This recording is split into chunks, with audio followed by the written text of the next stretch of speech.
शिक्षित भी हूँ, संस्कारी भी। अपने गोपाल की इतनी अच्छी कंपनी में नौकरी लग गई है, अब हमें उसकी शादी करा देनी चाहिए। घर में बहू आने से रौनक हो जाएगी। लक्ष्मी के रूप में जब बहू आएगी तो उसके पायल की छन छन से घर गूंज उठेगा। माया जी ने मुस्कुराकर पति जगदीश जी से कहा। फिर वो उत्साहित होकर बोली कि मेरी नज़र में एक लड़की है। वो मेरे मामा का बेटा है ना, उसके साले की बेटी है। पिछली बार वहाँ भागवत कथा के आयोजन में मिली थी। मुझे तो रूपा का रूप एक नज़र में पसंद आ गया। सामान्य पढ़ी लिखी है, हमें ज़्यादा पढ़ी लिखी लड़की भी नहीं चाहिए। उनमें नाम के संस्कार नहीं होते हैं। ये आजकल की मॉडर्न लड़कियों को ससुराल में सास ससुर तो फूटी आंख नहीं सुहाते हैं, जरा भी मान सम्मान नहीं करती है। बस अपने मोबाइल, मेकअप और मस्ती में लगी रहती है। जगदीश जी ने माया जी की बात सुनी।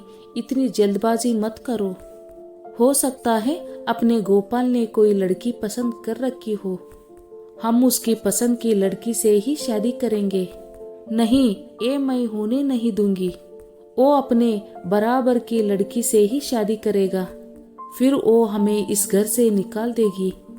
माया जी अपने ही नकारात्मक विचारों में उलझ रही थी। ऐसा कुछ नहीं होगा, बल्कि आजकल की लड़कियां ज्यादा समझदार होती है। जगदीश जी ने समझाया। तभी गोपाल आ गया। माँ, एक लड़की है, मैं उसी से शादी करना चाहता हूँ। ये सुनकर माया जी के रोंगटे खड़े हो गए। वो घबरा कर बोली, कौन है? मेरे ऑफिस में है और मेरे साथ ही काम करती है। ये सुनकर माया के चेहरे पर सिकन छा गए। जाने कैसी होगी। गोपाल माँ के विचारों को जानता था। वो बोला, माँ बहुत अच्छी है, आप मिलकर तो देखो।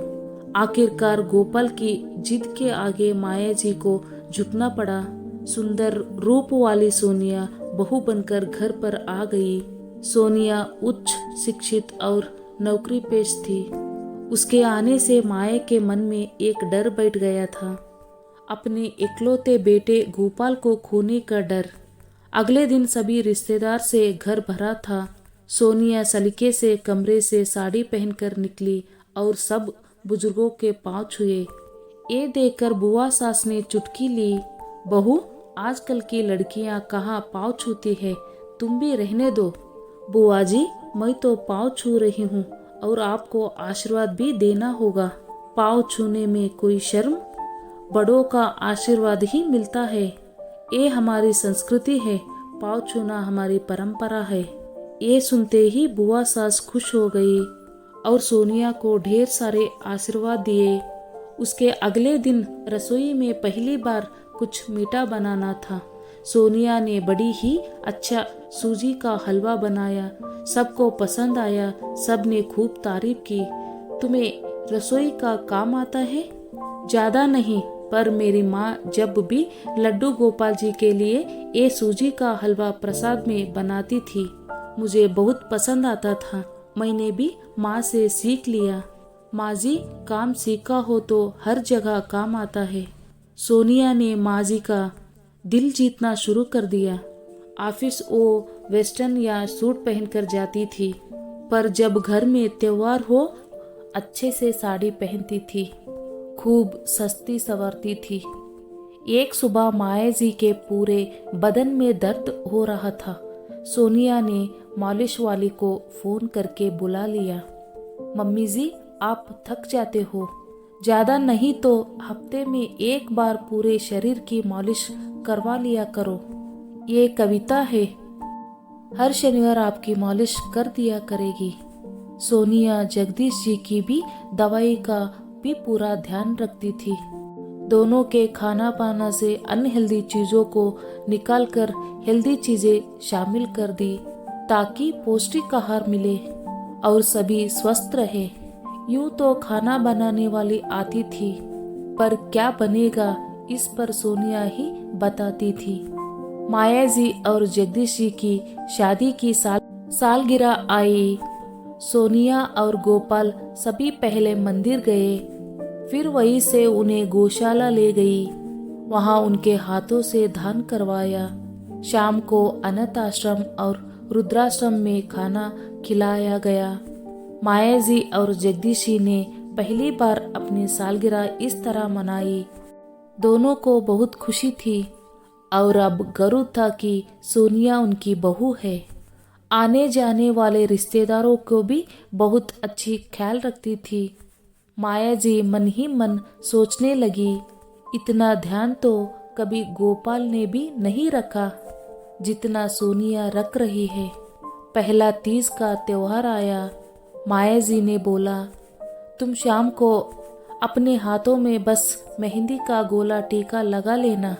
वैसे भी आजकल की बहुएं के पास वक्त कहाँ है मेहंदी लगवाने का। माँ जी, मुझे मेहंदी का बहुत शौक है। मैंने ऑफिस से आधे दिन की छुट्टी ले ली है। मेहंदी वाली भी बुक कर ली है। मैं चारों हाथ पैर बनवाऊंगी। मेरी पहली तीज है। सोनिया चहकते हुए बोली, और हाँ, मेरे लिए वो सबसे भारी वाली चांदी की पायल लॉकर से मंगवा देना। मुझे पायल की छन छन बहुत पसंद है।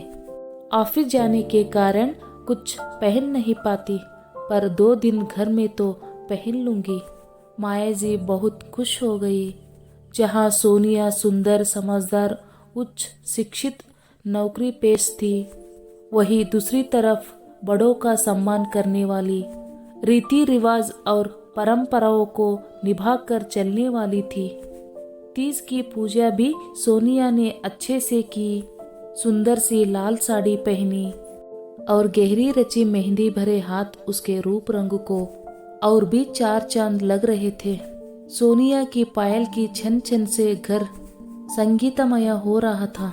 सोनिया जितनी आधुनिक सोच रखती थी, उतनी ही अपनी संस्कृति और परंपराओं से जुड़ी हुई थी।